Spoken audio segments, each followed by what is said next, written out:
Salve, salve família e rodada perfeita para o Clube Esporte Clube Vitória. É isso mesmo, rodada perfeita. Nesse vídeo a gente vai trazer aqui uma análise sobre a classificação e as próximas rodadas, beleza?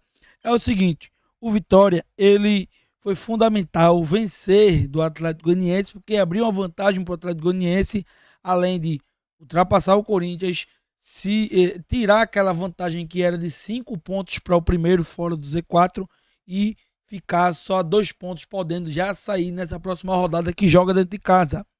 Vale ressaltar que o Vitória enfrenta o Juventude.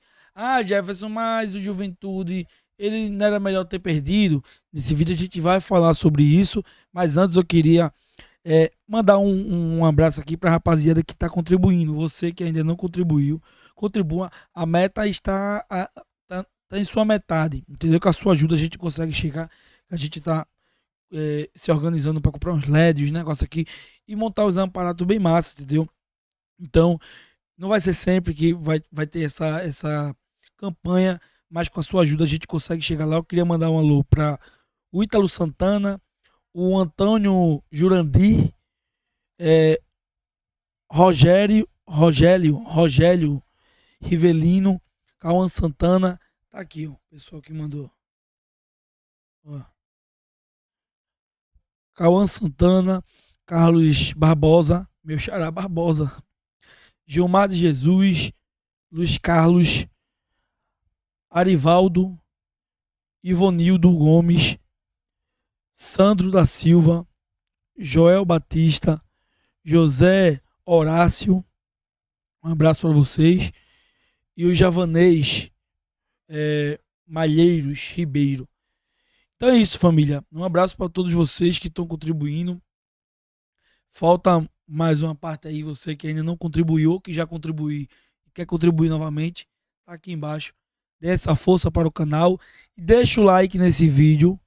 Compartilha para o máximo de torcedor, porque esse vídeo vai ser interessante. E vamos falar também de um desfalque importante que vai ter o Vitória nesse jogo contra o Juventude, que será já no próximo sábado. Vale ressaltar que a torcida irá sim apoiar, porque, porra, a festa que a torcida fez, se conectou com o time na ida a Goiânia para enfrentar o Atlético Goianiense, aquela mística que fez no aeroporto, fez o time vencer, voltar e não apoiar dentro de casa, eu acho quase impossível isso de acontecer. Deixou o like, se inscreveu, vamos embora para a classificação e também para esse possível desfalque que o Vitória terá. Vamos começar aqui analisando não só a parte de cima, né, mas também a parte de baixo. Por que a parte de cima, Jefferson? Se o Vitória joga na parte de baixo do Brasileirão.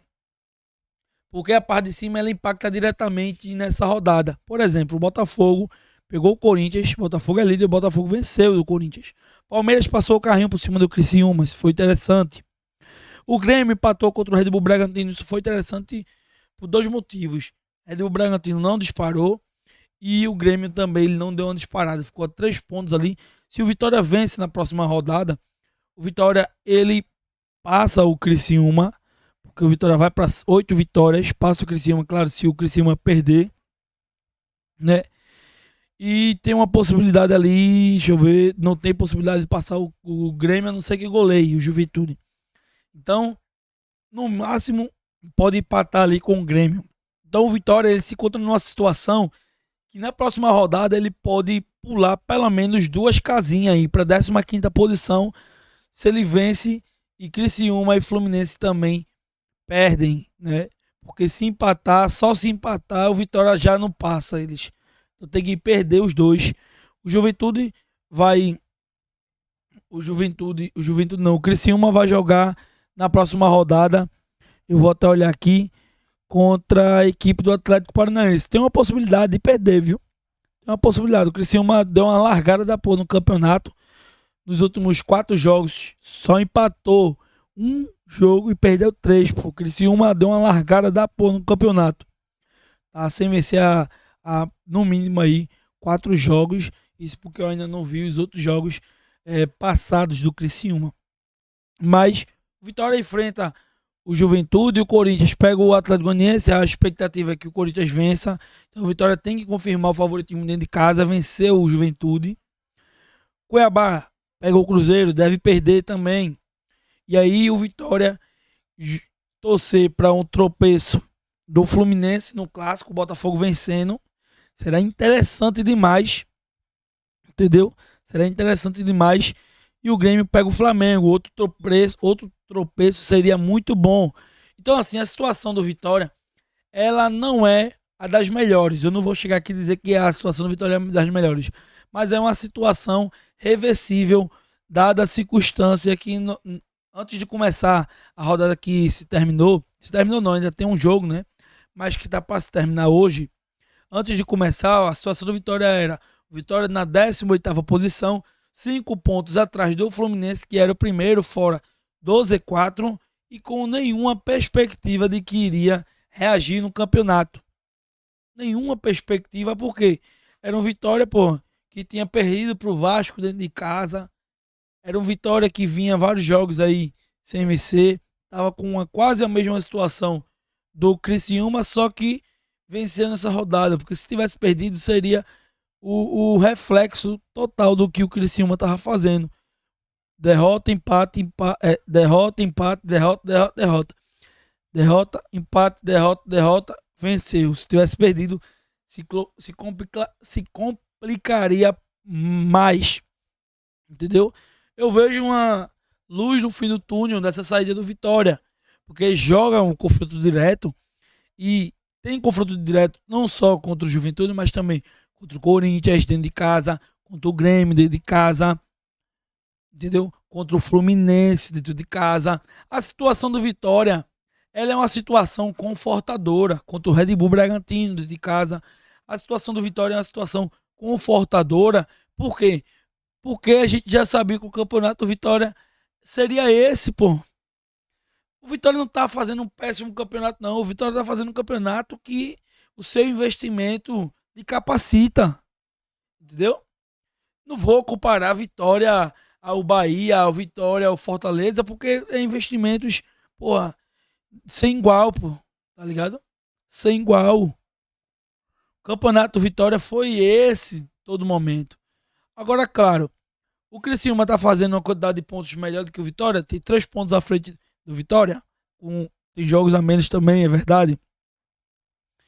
Né? Tem um jogo a menos. O Grêmio tem 2 jogos a menos.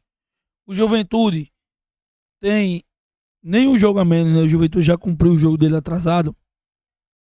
Mas a situação do Vitória, ela não é de longe as das mais desesperadoras, dadas as circunstâncias que, quando começou essa 26ª rodada, o Vitória tinha que remar 2 vezes mais. Hoje é só vencer essa próxima rodada dentro de casa que sai do Z4. Claro, torcendo para que no clássico carioca o Botafogo vença e que o Flamengo passe do Grêmio, entendeu? Que o Flamengo passe do Grêmio, que o Vitória passa tanto o Fluminense, o Criciúma também tomar uma tropeçada. O Vitória passa do Fluminense, passa do Criciúma e empata ali com o Grêmio. A situação, ela não é das mais desesperadoras. Agora, a verdade é que Arcanjo e Alejandro não estarão no jogo contra o Juventude. Arcanjo e Alejandro não estarão. E aí, Muriel, é? A gente viu o Muriel como foi no campeonato baiano, Copa do Nordeste e alguns jogos. E aí, Muriel no ataque, vai botar quem? Eu acredito que Mosquito deve entrar, Carlos Eduardo, vai botar Janderson no meio. Quem vai ser? O Alejandro, eu não consegui enxergar um substituto pro Alejandro, porque não tem jogador com a característica que tem o Alejandro. Tinha um, mas foi-se embora. Eu acredito que foi muito bem ter mandado embora, que era o Léo Gamalho. A idade já não estava dando certo, apesar que jogou muita bola no passado na Série B, mas não é jogador para ter uma mobilidade como tem a Série A. Deixa a opinião de vocês aí, quem vocês vão entrar com o Alejandro, no lugar do Alejandro e no lugar do Arcanjo.